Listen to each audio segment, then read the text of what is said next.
Well, I'm here and I'm back. For those who've missed before, I'm Kirsty Bishop-Fox, the MC of the festival, and been coordinating it in the background. I'm here with Beck and Alice from Stonnington Council, from the Sustainable Environment Department, and we've got Tessa here, who is a Stonnington Sustainability Ambassador. I'm really excited to have Tessa here. I'm told that she actually writes some zero waste tips and pops them into the newsletter. It might be sustainability tips. And I'd love for Tessa to share, say hello and share a tip with us this morning. Thank you. So my name's Tessa Plant, and I am a Stonnington Youth Sustainability Ambassador, and I work with one other student from Paran High who unfortunately couldn't make it today. And so on a monthly basis, we share tips in our Stonnington newsletter, and we do this just by writing a couple sentences about an idea that we present to the public. And so it can sometimes be related to a certain upcoming date, for example, International Composting Week or something, or it could just be a general thing talking about biodiversity or talking about sustaining wildlife just in your back garden. And so it's only a couple sentences, and it's got a photo with it as well to kind of show an example of what's going on. So we submit these tips, as I said, and they get put in the newsletter. And so one of the tips that was actually from this month was talking about bulk buying things and also about scoop and weigh shops. So in Stonnington, we have quite a few scoop and weigh shops. I know there's one just on Glenferrie Road. And essentially a scoop and weigh shop means that you can, instead of buying, say, a packet of gummy bears, scoop and weigh shops have lots of different things. They can be healthy, they can be nuts, they could be like some corn chips, they could be sweet things as well.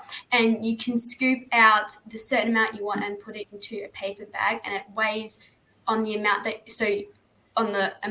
it weighs is the amount that it costs, and it makes it a really perfect way to not overbuy or underbuy how much food you need. So it's perfect to get that amount that you need, and you're not going to have excess stuff, but you're not going back and getting everything individually wrapped in small sachets. And so the other part that we talked about in the bulk buying was buying large amounts of food just in one big packet. For example, big things of wheat or rice or even dog food. I know with dog food, they love giving you lots of 500-gram packets so that you have to buy 5. And I have a dog and she is very hungry, and those aren't going to last us very long. And so we try to buy just one big packet because it's also easier to recycle one big piece rather than lots of little pieces. And that comes to anything really, even when you're cutting up a piece of paper. I'm at school, and once you've done a worksheet and there's some leftover paper, everybody loves just chopping up the paper because they're a little bit bored.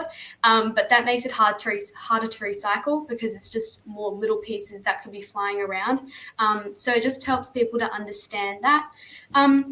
So that's a kind of basic overview of our tip, and there are some photos. We've got some food that we get from scoop and weigh shops, and they just try to help educate people in the community in a short, really concise way, and also tries to engage the younger community as well. I know at school environment, it's really looked after, but it's by quite a small community. So we're trying to widen that community, especially in the younger years, in the junior school. Excellent. That's great. Have we lost Tessa, or has she stopped talking? I think we may have lost her somehow. We think we may have lost her. I was told she was going to be giving us one tip. She gave us so much insight. I am so impressed, not just with her insight, but that such a young person is just so with the program, and she certainly knows what's going on. I don't know if she's going to come back or not, but I'm really glad that we had her on board. I hope you've all got some insight from watching her. Now, I've got Beck and Alice from the council here. If you've got any questions about waste, pop them into the chat. If we don't, or into the chat, it's not the chat, it's the stream that you're on. And if we don't get time to answer them all in this segment, we're going to have these in between each segment. So your question will get answered throughout the day sometime. But I'd really like to know, I don't know who's best to answer this, Beck or Alice. I know that Stonnington Council, they're actually sort of overhauling the way they do waste. I don't know if overhaul is a bit of a big word, but they're making some changes. They might be subtle, but there's some innovation that I've heard. Can you tell us a bit more about that? That's probably a question for me, Kirsty. I guess the overhaul that you're talking about, or all the changes that are going to be coming for Stonnington's waste service, I suppose, are all to align with state government policy, Recycling Victoria. So we'll be broadening the scope of our food and green waste service and trying to make sure that more people have access to composting their food and green waste rather than putting it in their landfill bin. Down the track, we'll be introducing separate bin or service for collection for glass. That's not quite coming yet. And then we're also working on a bunch of other projects in the meantime to help people get their recycling right and make sure the right things are going in the right bins, and also making sure that we are recovering resources properly, because unfortunately Stonnington residents seem to have a little bit of a problem with putting recyclables in their general waste bin. So keep an eye out for things in your letterbox and things on your bin that give you some tips on how to improve your resource recovery and your recycling in Stonnington. Amazing. Thanks, Alice. And I'll just jump in and just say, yeah, we'll be back between each break to talk about some of our waste programs. But at Stonnington Council, we do have heaps of initiatives and programs and support available to help you reduce waste and compost and recycle e-waste and garden and learn about compost and worm farming. So we do have them all listed on a webpage, which is stonington.vic.gov.au/zero waste. And if you visit that page, you'll get a whole list of programs and find a little bit more about all of those discounts and support and programs. But yeah, in the meantime, you can feel free to ask us some questions. I think we've just got a couple of minutes before we start the next workshop, so there might not be a lot of time. I think you've already answered that question that's come up from the Stonnington Kitchen Library about glass bins, so perhaps not that one. That's one from Deb there. So Deb's asked, is Stonnington changing their waste collection? So I think, yeah, Alice kind of answered that already. Not just yet. Not just yet. Yeah, we will have to at some point because the state government has mandated it. But at the moment, we're just trying to work out what the best solution is for our community. So doing a lot of research and work in the background to figure out what collection of bins, what sizes, how often they get collected. And so in a year or two, you'll probably see some changes. But for now, things are staying the same. Why are Stonnington Fogo bins red when every other council seems to have lime green? That's a great question. And we love our burgundy bins, but we will be changing them to align with the lime green standard that other councils have. So in approximately February, March of next year, you'll probably see some bins being changed over to a black body with a lime green lid. And they will be labelled at that point as well. And if it's any consolation, it's not just Stonnington. I'm in Maroondah, and we've got a blue, a green, and a maroon. And the green is not my garden waste. Yeah, similar thing with our recycling bin, which has a blue lid. We'll be swapping that over to the yellow lid standard at some stage as well. Yeah, and I think the thing is with a lot of councils that have different coloured bins and lids, is these were all kind of, put in place, all of these colouring systems before the national standards came in, and there's just been a lag to catch up. So I think, yeah, a lot of councils are working towards that standard, those standard colours. Excellent. That's great. We're going to have to wrap this session up, but don't worry. There's a few questions that we haven't asked yet. We're going to hold that thought and have them at the end of the next section, which will be in about an hour's time. I'm going to thank Tessa.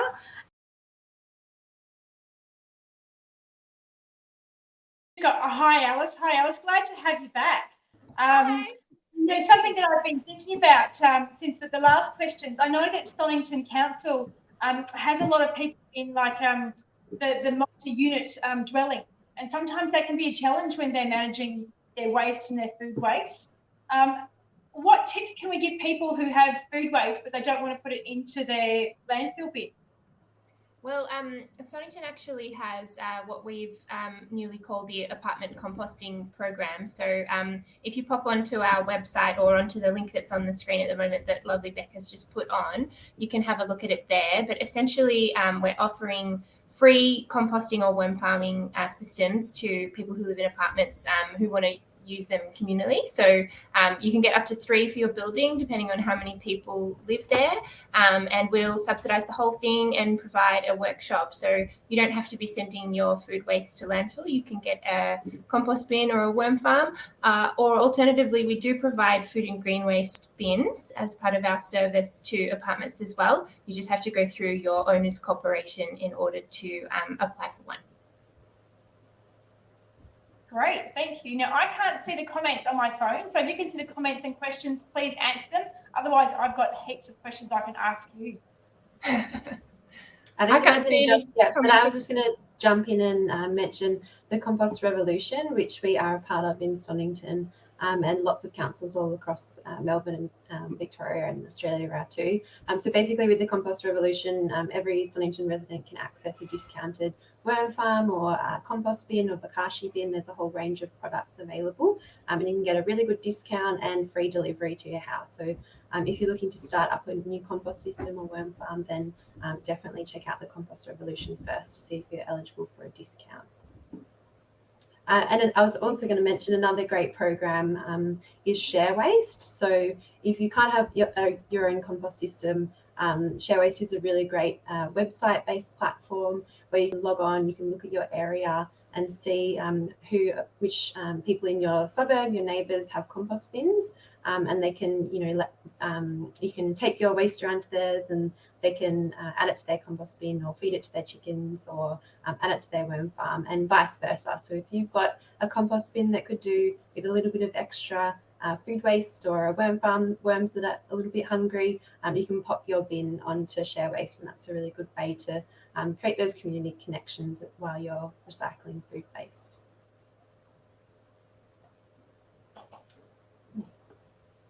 We also had a question come up earlier, I think, Beck, about how to manage your food and green waste bin in summer.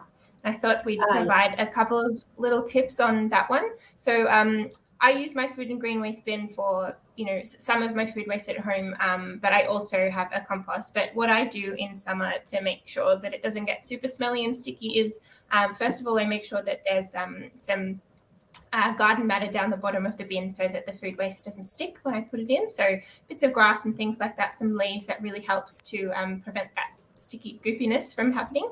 But the other thing that I do is I clear out a little bit of space in my freezer and I put a lunchbox container or something like that in there, and I store all of my food waste in there until the day before collection day, and then I pop it into the bin.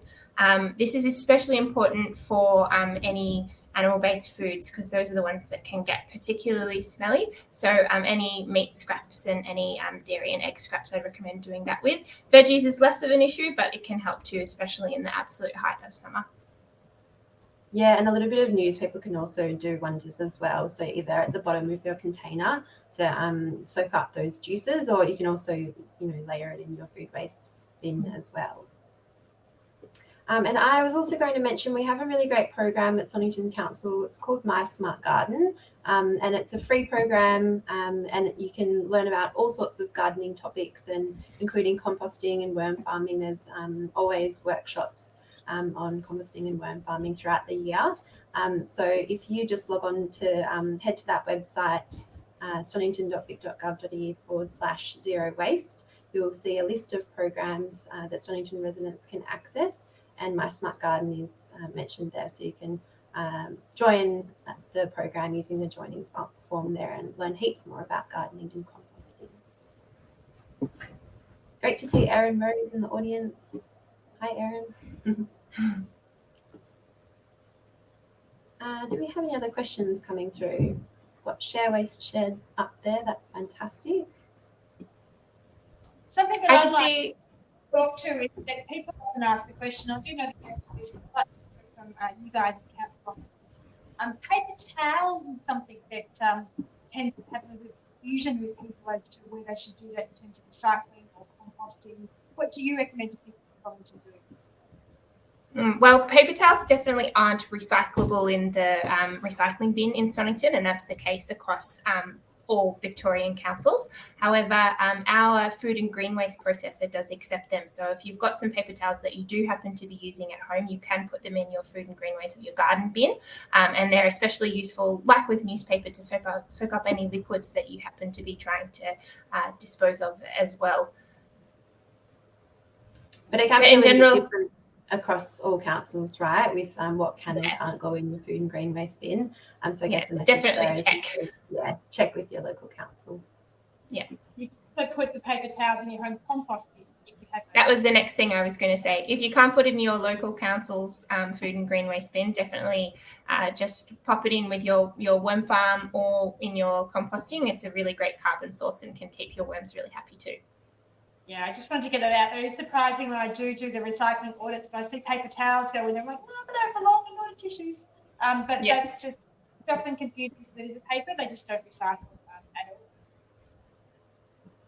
I might just do a quick shout out because I just thought of something. But for anyone out there that has a food and green waste bin that gets a bit of extra space each, fortnight or week when it's collected, you can list that on Share Waste if you're interested, and that allows neighbours to come and drop their food waste that they might not be able to recycle themselves in your food and green waste bin. I know there's a few people around Stonnington doing that, and they've able to help out lots of people in the community and also meet some of their neighbours as well.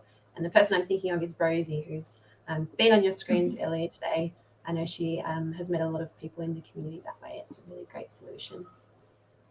We've got a question from Deb. So she's asked about our green composting bins and whether they can go in the green bin. Yeah, so this varies council by council, so it's really important to check with your local council first. But in Stonnington, the answer is yes to certified compostable bags, only if they're the kitchen caddy sort of liners, and they have to be a lime green colour. We're trying to explore with the processor getting a pale green one approved as well, but at the moment, that's the only version that we can say yes to. I saw we had a question earlier about plastic lids. This is another one that varies council by council, but in terms of lids from your bottles and containers in the recycling, in Stonnington, because of the processor we work with and the technology that they use, please keep your plastic lids on your bottles and pop them in the recycling. The plastic gets shredded and it goes through a sorting process called flotation, where the different types of plastics can get separated in a tank of water. And so that actually allows the plastic from the lids to be recovered. Not all processors have that technology, however, so that's why you might see other councils saying no to plastic lids. The key thing about plastic lids when they are accepted is that they do need to be attached to the bottle, because if they're not, they're too small to go through the recycling process and they'll get lost along the way. Great. If there's any more questions, we might hold them off until the next session, which will be on in just over an hour. But before we jump into this, I'd like to ask you both, have you heard of a business called the Naked Asian Grocer? Yes. They are totally cool, and they're working really hard to reduce the plastic that's involved in Asian groceries. They were going to be an exhibitor at our event, and they couldn't do that because we're online, but they've actually given us a little video that we can see about what they do. And I think everyone... Oh, fantastic. Yeah. So I'm hoping... Really awesome. Hi everyone, we're Bren and Jen from Naked Asian Grocer, Australia's very first zero-waste Asian grocery store. So we started Naked Asian Grocer because we were struggling to find Asian ingredients plastic-free. Every time we walk into an Asian supermarket, we see a sea of plastics. So we decided to do something about it. Naked Asian Grocer has a range of noodles, spices, tea and other pantry staples, all plastic-free. So drop into our online store, use code ZEROWASTE for 10% off, and we'll see you then. Yay! Awesome. My noodle addiction. Yeah, it's great to have a solution. Great to have a solution for some of those items which can be hard to find without plastic. Yeah. One thing I'll say about them too is that they're really cost effective. Like I've bought from Naked Asian Grocer a couple of times and stocked up on noodles and seaweed and all sorts of other great things. And I actually found it really affordable. I was impressed because a lot of bulk food stores or package free stores can be a little bit on the pricier side, but I found this was really great. And great to have Naked Asian Grocer still be able to be involved in the festival. As Cassie was saying, yeah, we would have loved to have been at the Melbourne Town Hall in Stonnington meeting in person, but couldn't quite happen for obvious reasons. So really glad to be able to be supporting this festival online this year.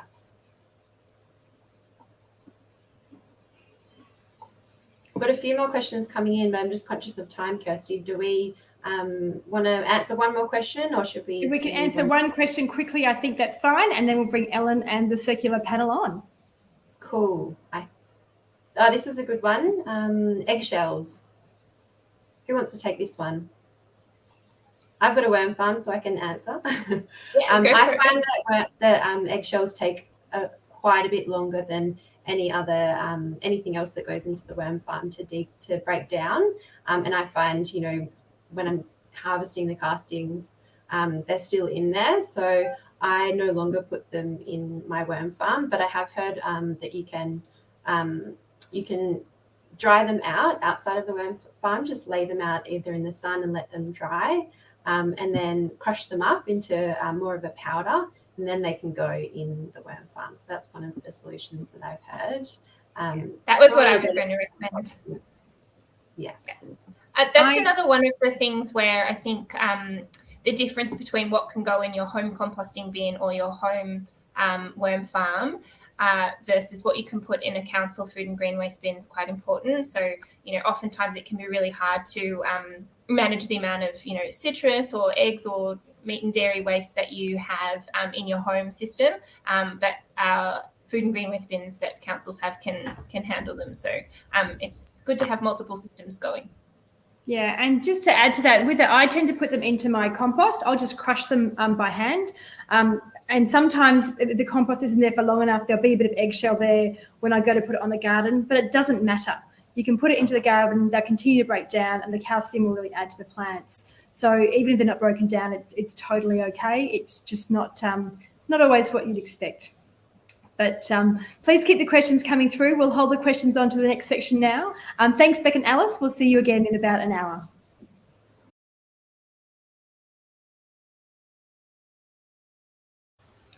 Hello, we're back. Hi, Beck. Back again. Have you stuck some lunch in while you were watching the circular economy panel?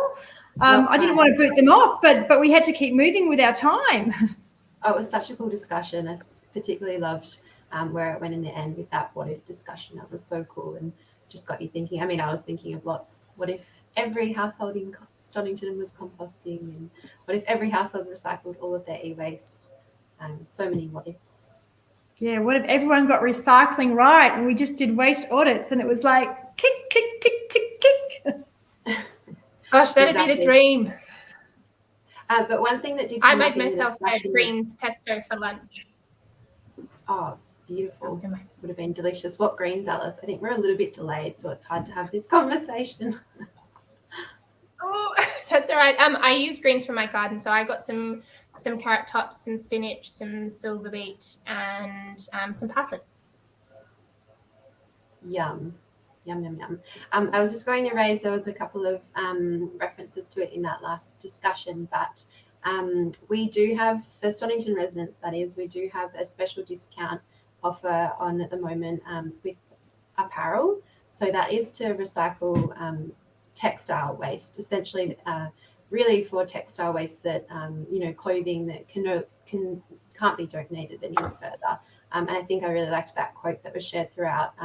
If you wouldn't give it to a friend, don't give it to an op shop. I think that's really important. But, when clothing and textiles do get to the end of the line, we have to make sure that where we can, we're recycling that responsibly. And apparel are a great business and have some great programs to sort their waste and come up with some really cool and nifty ways to recycle and reuse textiles.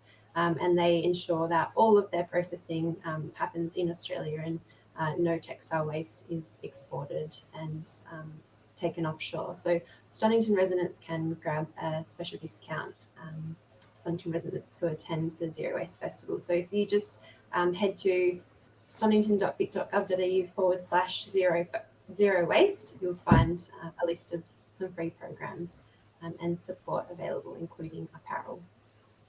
Excellent. We've got a few questions that have come through from last time that have just been sent through to me. Megan's actually asked, what are some common errors that you see of people putting the wrong thing in the recycle bins? So what things do people get wrong most? The biggest thing that people get wrong actually is putting their recycling into the recycling bin in a bag. So putting it in a plastic bag, that's particularly problematic. It doesn't get sorted and it'll end up going to landfill. And then other people put it in, paper bags, like an Uber Eats bag and things like that. And essentially, if anything's contained, it just makes the whole sorting process a lot trickier. So that's one thing. A second thing is polystyrene. It's a type of plastic that people still seem to think is recyclable, but it isn't, not through the curbside bin at least. Check with your local council if they accept it at a waste transfer station, and you might be able to recycle it that way. Another thing people put in their recycling bins that's been problematic in the last couple of years is Tetra Paks or long life milk cartons that you get your a lot of plant-based milks in, and long life milk. And unfortunately, that's not recyclable in Australia at the moment. It used to be something that we used to export for recycling, but since we stopped doing that with a lot of our recycling, it's become a really problematic item. We're hoping things will change in the future, but that's a key one to keep out. Great, another one that sometimes happens is e-waste, electronic waste. So basically, e-waste is anything with a plug, battery, or a cord. And that's been banned from landfills in Victoria, and that happened, I think it was in 2019. So any e-waste, don't pop it in your landfill bin, just have to find a way to recycle that. And most councils, Stonnington Council has a great program. We've got recycling stations set up at our libraries and our pools and our service centres. Obviously hard to access at the moment, but a lot of councils have recycling stations, so do be sure to check with your local council and find out what the local solutions are. Excellent. And again, I was just going to suggest going to that page, stonnington.vic.gov.au/zero waste, and you'll be able to find some information on our recycling stations. Great. A question that's just come up on the screen, and then I've got another one that's been sent through. Can I put hard plastic items to bigger ones if they're the same type of plastic? So it seems like that would be a really good idea, but we've checked with our processor about this one, and the answer is no. I think there's a couple of reasons for it. One being that it's not checking the type of plastic as the purchaser, as the consumer, is not necessarily a reliable way of telling what it's made from, first of all. Second of all, you can have items made from the same type of plastic, but they'll be of varying qualities, and only some of them actually are valuable to recyclers. So just because it's made of HDPE plastic 2 or PET plastic 1 and you put inside something else doesn't mean that the recyclers actually want that smaller version of the item. And then the third reason is that it can be really tricky for the sorting and shredding process to handle items like that. So best to avoid and just put items in loose. Great. So in the previous time, Nathan's actually asked, can you put tea bags in the green waste bin in Swellington with or without the tag? Great question, Nathan. Unfortunately, the answer is no. So unfortunately, again, I keep saying unfortunately because so many things aren't recyclable in curbside bins or in the Fogo stream. The problem with tea bags is that not all of them are made from paper or a natural biodegradable product. So a lot of them are actually made of like a microplastic netting or a combination of the two. So if you want to reduce your waste and you're using tea bags, either make sure that you're emptying out the tea bag and put the contents into that bin, or you can check with the on the packaging to make sure that it's made of a completely natural product, and then you can home compost it. But of course, the best solution is to buy loose leaf tea. Great, thank you for that, Alice. And Alex has asked last time, what happens if residents put glass in the Fogo bin? Does the whole lot get sent to landfill? That would depend on how much contamination there was, how broken the glass was, etc. So essentially what happens is with your food and green waste, it turns up to the processor and it goes through a manual sorting process, and there's, in addition to that, a bunch of technical sorting processes that happen on conveyor belts and all that sort of stuff. So if there's a glass bottle or something in there, it'll probably just get removed, hand sorted. But if there's a large amount of broken glass contamination, then yes, you're right, it might end up going to landfill, unfortunately. So the best bet to do is to keep the glass out of there altogether. Absolutely. So the question's been asked, so are Tetra Paks sent overseas? Tetra Paks that are still put in the recycling bin in Victoria are not getting sent overseas. There'd be majority getting sent to landfill. In other states, the situation is different. But essentially, we don't have a solution for them now, and we're not able to export them because there aren't markets overseas for them that actually would like to receive and then recycle and use those products. So they're not getting recycled. In any case, the old system that was recycling Tetra Paks was essentially putting them through a paper pulping process to remove the paper fiber from the inner layer. But the plastic and the foil layers that are in there never got recycled, and that component always went to landfill anyway. There is a new solution kind of upcoming that's not existing in Australia yet, but they're about to open a recycling plant in New Zealand where the whole carton will get turned into a plasterboard replacement for the building and construction industry. But we don't have that here yet, but that's what we're crossing our fingers for. Great, thank you. All right, are there any more questions coming through? There was a question from Gail. She's asked, how can we get our council to go Fogo? I'll just jump in there and say, write to them, talk to your councillors, talk to the people around you, your community and network, and get them to talk to their community, their councillors, and write and talk about it and make noise, and then the council will know and understand that the community is really calling out for this.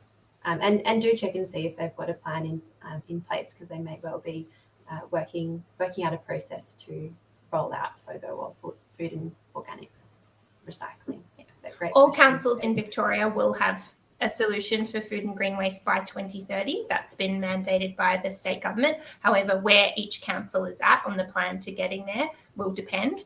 So I suppose the important thing to do is to encourage your council and make them understand that you'd like to see that solution available in your area sooner. Great. And I'm just going to ask you a few more questions because Jenna is having a bit of a technical difficulty at the moment, which is great because we've got lots of questions coming through. So those who are here for the fashion segment, just bear with us. We're just trying to sort a couple of things out. I'm just going to pop back. Someone asked a great question, but of course it flew away from me because the questions are flying in. Yes, the question here is it okay to put loose, small plastic items in the bin? I assume that question is referring to the recycling bin. And in general, I suppose the answer is no. So the only things in Stonnington that can be recycled that are plastic items are plastic bottles and containers from your kitchen, your pantry, your laundry and your bathroom. So none of those items are going to be particularly small. They need to be of a certain size. So, you know, the general guidance from our recycling processor is approximately the size of a postcard or, half of a letter-ish, and that kind of size applies to plastic things as well. And that's the requirement for it to actually be sorted and be picked up by the, optical sort technology that they have. If it's any smaller, it's just going to fall through the equipment. It's not going to be noticed by the technology, and unfortunately, it'll get swept up and go to landfill anyway. Great, excellent. Thanks for all your feedback on that. If you've got any more questions, keep putting them in the comments, and we'll be back in an hour or so. Jenna's ready to join us now, so we're about to talk about fast fashion and making it slow. Thanks, Beck and Alice. Awesome. Thanks, Kirsty.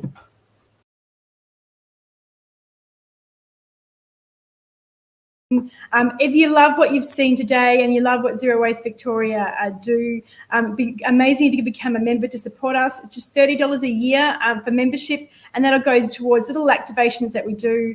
We're looking to increase our members so that we can actually apply for the DGR status and make tax deductions, so make donations tax deductible, but we need to have a minimum number of people before we can do that. So you'd be supporting us, apply for grants and be able to put on more events like this festival. This was supported by the council, of course, but more events and things that we do just to reduce the waste. But I'm back here with Beck and Alice from the council, and I think we've got a few more questions that have come through from last time. So we're just going to jump straight in it. Is that okay? Yeah, sure. Sally Lloyd asked last time, is it up to is it up to industry to come up with recycling solutions, or is government contributing? Can I answer this? Yeah, Sure. Go for it. I might add on at the end. Yeah, absolutely. Is it up to industry or government? The short answer is both. I think everyone has their part. To me, there are three really key contributors, or key groups, I should say, to waste. And government is a contributor in one way, the businesses and industries are another, and we're consumers as another as well too. And I know the group of consumers here are actually doing their best, and they feel that there are barriers in their way. For a long time, industry's gone along, and industry's been given a huge amount of chance to self-regulate and to get it right. And there are some businesses that are doing really, really well in that space, but there are some that do need to have that push and nudge and incentive. And that incentive can come from consumers like us saying, you know what, we're just not going to buy your stuff until you get it right. And that can also come from government saying, you know what, this is the deal. We've got two people here from local council, and the local councils aren't in the same position as the state and federal governments are to regulate it, but sometimes they certainly have to pick up whatever gets done or what doesn't get done. Over to you, Alice. That's a great answer, Kirsty. Yeah, I was going to say something really similar. So it's really up to not only both, but all three, or all of us. And I think everyone's got a slightly different role to play. State and federal government have their role to play in terms of policy setting and investment. Industry has role to play in terms of setting their own practices, innovating, and listening to both government and the voices of their consumers. And then consumer has a role to play in terms of advocating and making your opinions and choices and values known with your spending.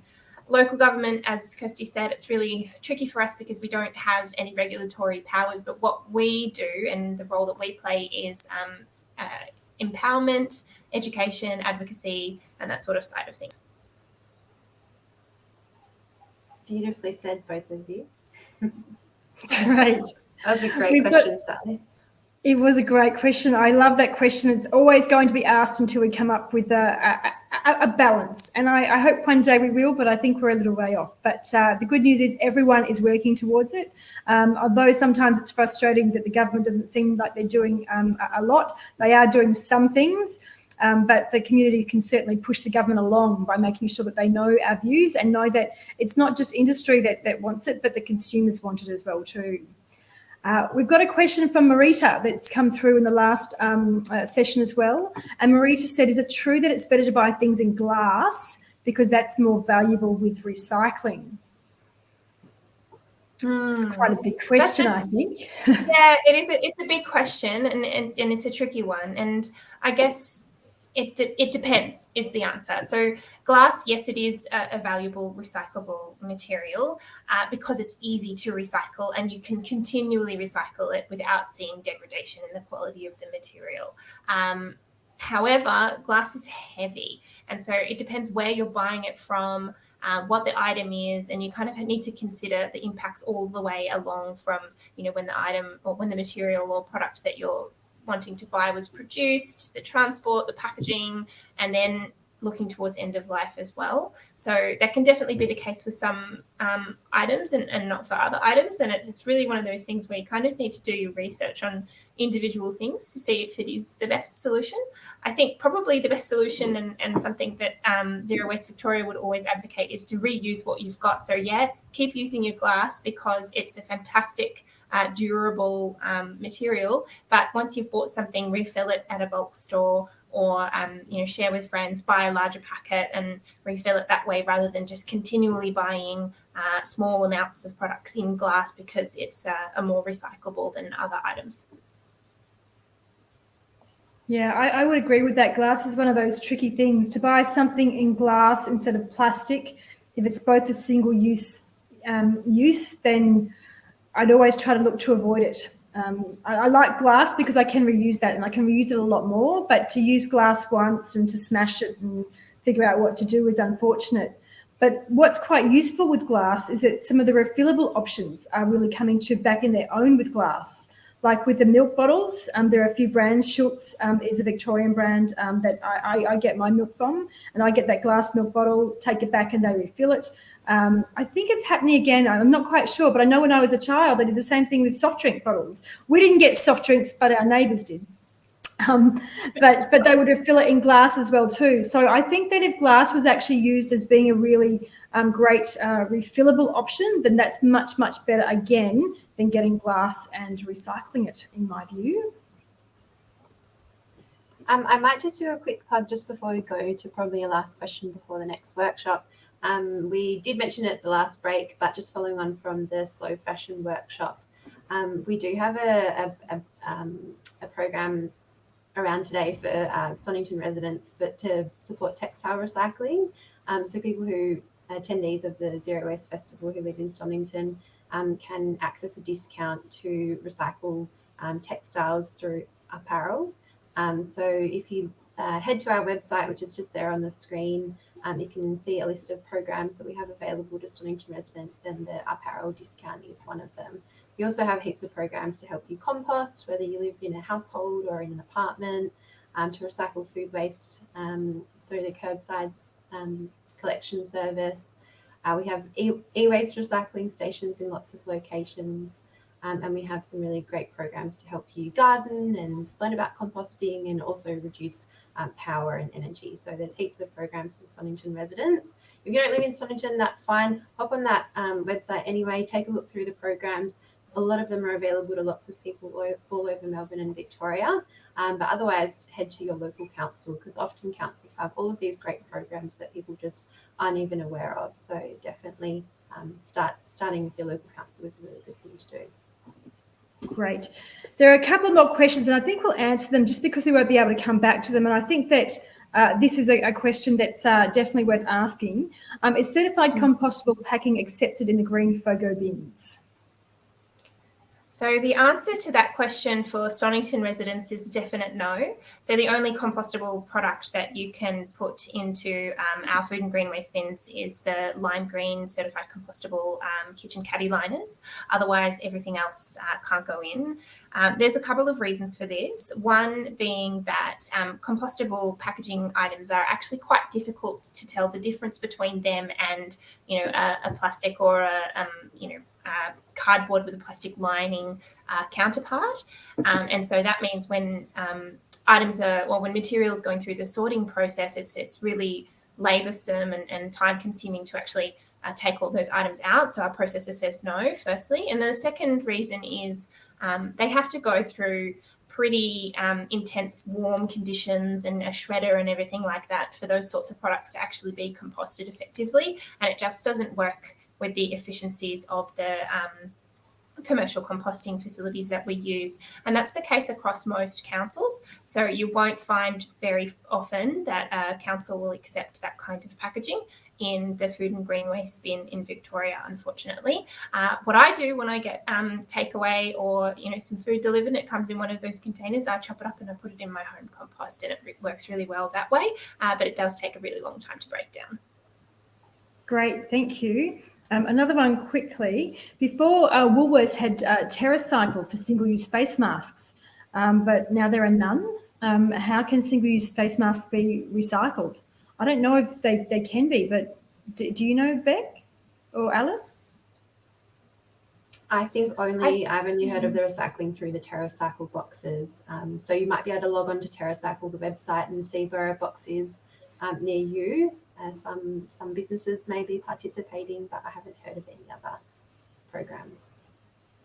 Yeah, me neither. And I think this is the last one, although the comments do keep coming in. I was told that we're stockpiling glass in Australia and not actually recycling it.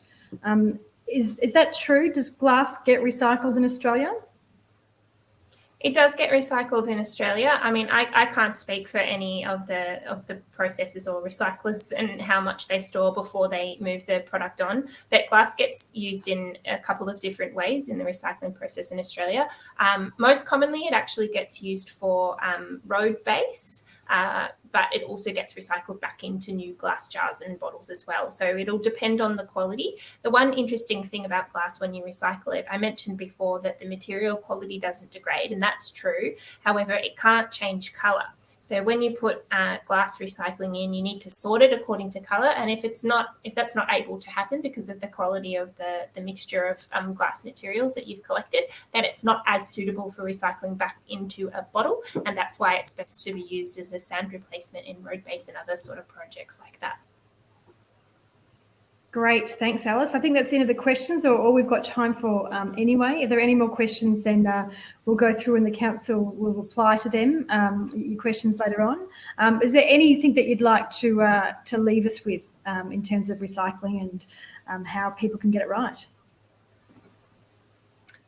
Oh, I think that the key thing that I would leave you with is always check. So if you're unsure, the key thing is not to wish cycle or try and put things in the recycling bin because you hope it's going to get recycled, because at the end of the day, it won't be. So before you pop anything into that bin, check first. And then the second thing I'd say is obviously, and we've been talking about this throughout the whole festival, it's best to actually step back even further than that and think about what you're purchasing in the first place and make choices based on what you know will be the best outcome in terms of the end of life of that product or the packaging. So buying something that's recyclable at the store rather than trying to figure it out when you're at home and then putting it in the recycling bin anyway just because you think it might get there, and making that choice at the point of purchase.